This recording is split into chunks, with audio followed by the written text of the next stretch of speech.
In the 11 seasons of the American version of Alone, people seem to only remember top-level contestants like Roland, the muskox killer, and Jordan, the moose slayer. They both won their seasons with exceptional hunting skills, aided by a bit of luck.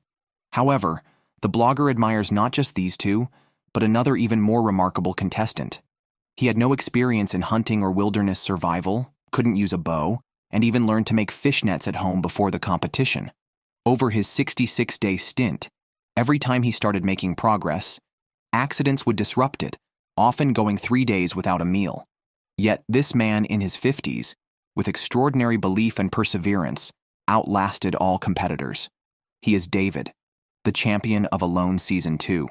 While others used missing their families as a reason to quit, David, despite missing his own, never considered leaving.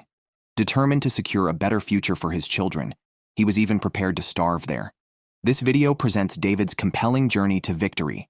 He first appeared on day 6, initially seeming stern and ill-tempered, but he is actually a pastor who single-handedly raises 3 children.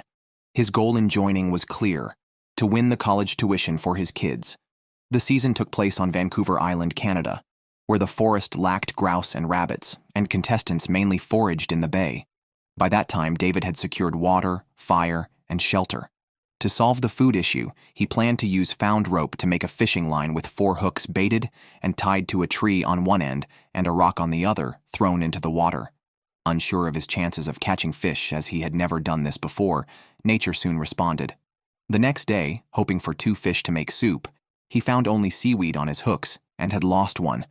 Frustrated and aware of the presence of fish, shrimp, and crabs, he knew he'd soon be eliminated if unsuccessful. By day 8, he craved fried chicken, fries, burgers, and cola. Searching the tide pools for crabs turned up nothing, exhausting him further. He still had his net to check. With the tide out, the net was exposed and empty, leading him to suspect the mesh was too small and too stiff, repelling fish. Resolved to make a new net, he chose a location and started with tangled ropes found on the beach, painstakingly unraveling them into fine lines. Using a cedar shuttle, he began weaving his new net, intentionally making the meshes loose to better trap fish, a technique he learned from contestants of Season 1 as part of his pre-competition survival skills crash course. Quickly, he used the ropes to create half of the net, needing more to finish.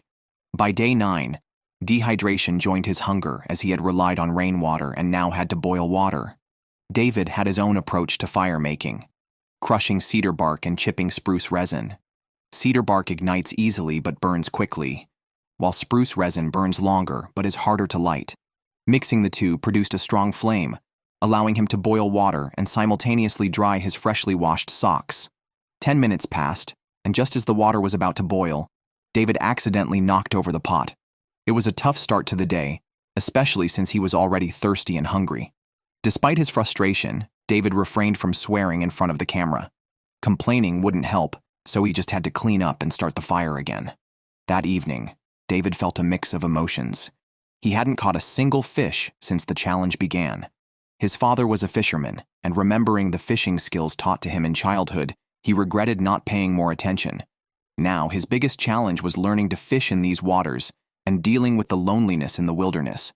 The next day, the stakes were set back by the waves, messing up his net, which now needed untangling, and had caught nothing. So far, he had only eaten mussels and seaweed, which were far from sufficient. David felt dizzy even from bending over due to his hunger. Although a phone call could end his suffering, it would also mean losing the chance at the $500,000 prize, which was important to him. He was tired of having to deny his children's requests. Determined to succeed, David decided to adapt to the environment. For the first time, he saw fish big enough to satisfy his hunger under the seaweed, so he made a simple fishing rod. It was rudimentary compared to those made by other contestants in later seasons. After a long wait, a fish finally bit, but he pulled too quickly and it escaped. Gradually gaining experience, David eventually managed to catch a rockfish. Although small, it was a good start. Unable to stand and wait due to extreme hunger, he quickly cleaned the fish on a piece of driftwood, cooked it in a pot, and made soup. This was more than just a fish. It was a symbol of hope and determination. The warm, delicious taste was incredibly comforting after nearly half a month without a proper meal. He hoped for easier days ahead, but the next day the weather worsened dramatically. The waves reached where David had been fishing, and the usually accessible beach was now a vast ocean. It was impossible to get any food from the sea for the next few weeks. David couldn't continue fishing, and using the net was out of the question. He was left to survive on mussels and seaweed as there were no rabbits or grouse in the woods to trap. David cooked the mussels with the water he boiled, intermittently feeding his stomach. He longed to eat fish again. Fortunately, he found more rope during this time and was able to weave a large enough net. He connected 2 nets to create one nearly 10 meters wide and hung some meat scraps on it. If this didn't catch any fish, he wasn't sure what else to do.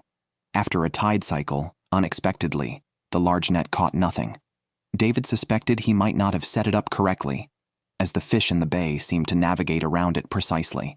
All he could do was clean the seaweed, drag the waterlogged yellow cedar to the side with the help of the waves, taking over 40 minutes to move it to the side of the bay and secure it with a rope. Then an absurd incident occurred. Half an hour later, another yellow cedar drifted by. David didn't know who was recklessly throwing logs into the sea. He had put his best effort into the fishing net, but the return was 0. The next day, the waves had torn the nets apart, leaving them even emptier than a pocket.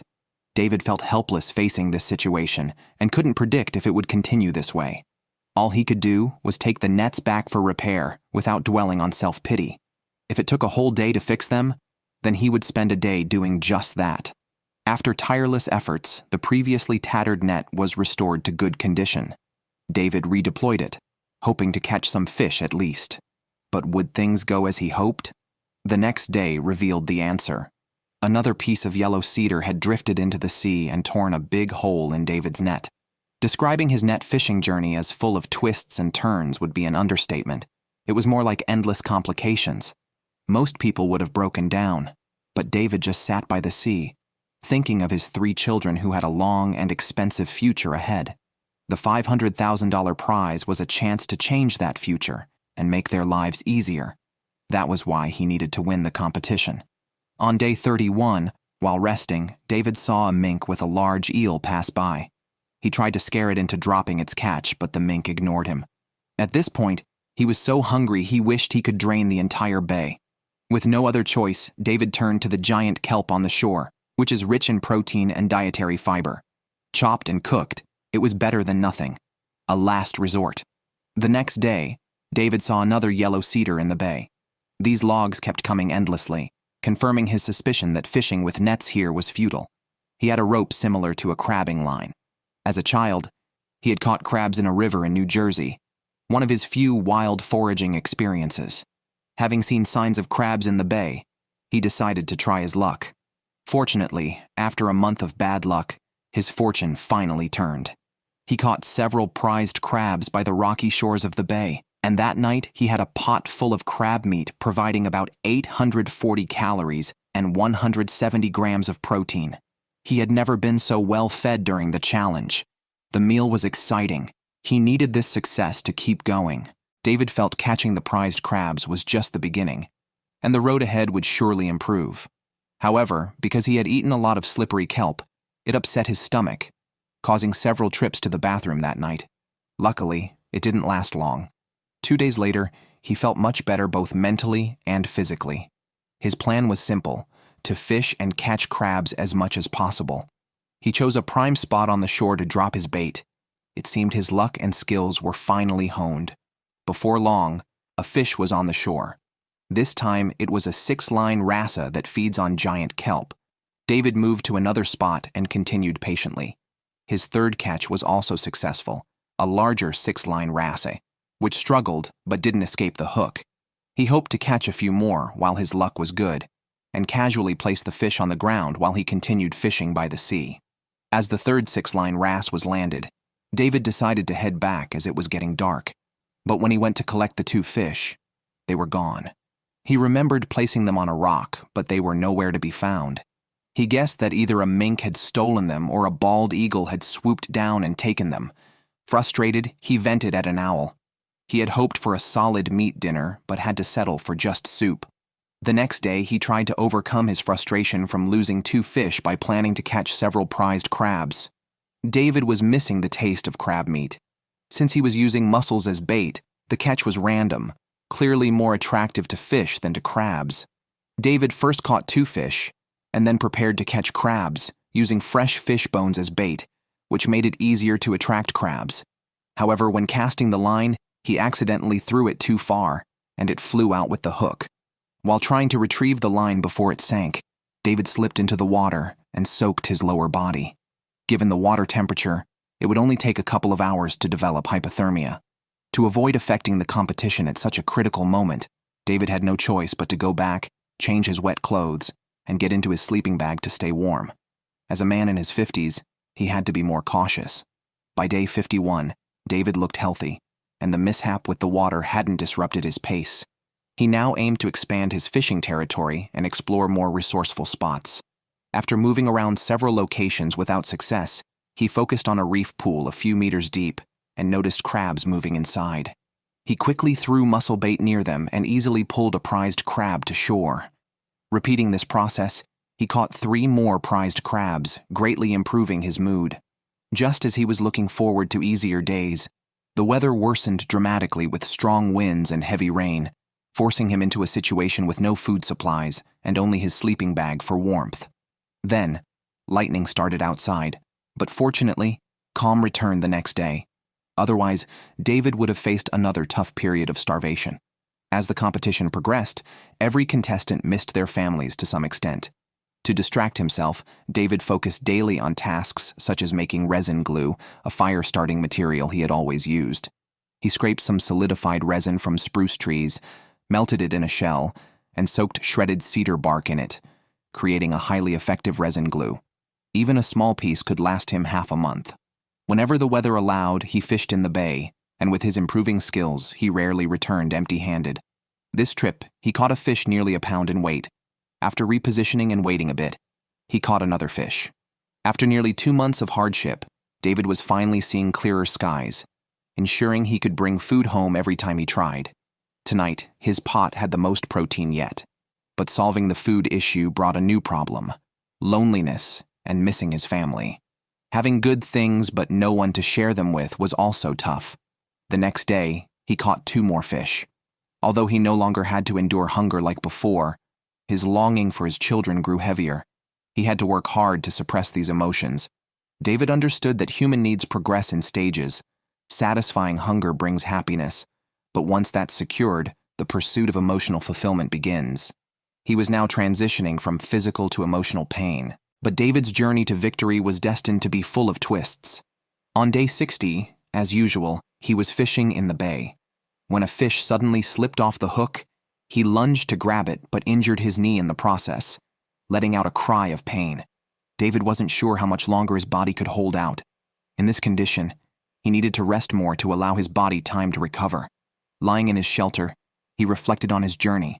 From the initial days of failing to catch fish with nets, to some success with a fishing rod, to nearly suffering hypothermia from falling into the water, to being stuck indoors during bad weather and starving, to finally having a somewhat stable food source, only to injure his knee. He didn't know how much longer he could continue, or if he would be forced to leave due to weakness. The answer came on day 64. As the production team's yacht entered the shot, the last competitor, Larry, finally made the call to withdraw from the competition. On day 66, David went fishing as usual, then received a routine check notification from the production team. When asked by the medical staff, he admitted that although he had many wounds that were difficult to heal, he felt he could still continue. Withdrawal was still far from his mind. While he was focused on explaining this to the camera, his daughter quietly approached from behind. The moment David turned and saw his daughter, he realized that his more than 2 months of hardship had not been in vain. He had secured the $500,000 to change his children's futures. During the 66-day competition, David had mostly endured hunger. While other contestants used their families as an excuse to quit due to hunger, he chose to endure. When others complained about their difficulties, he silently overcame them. He didn't care about the title of champion, nor was he obsessed with the wealth that the $500,000 prize would bring. He simply wanted to pave a broad path for his children's futures. He is David, the champion of the 2nd season of Alone.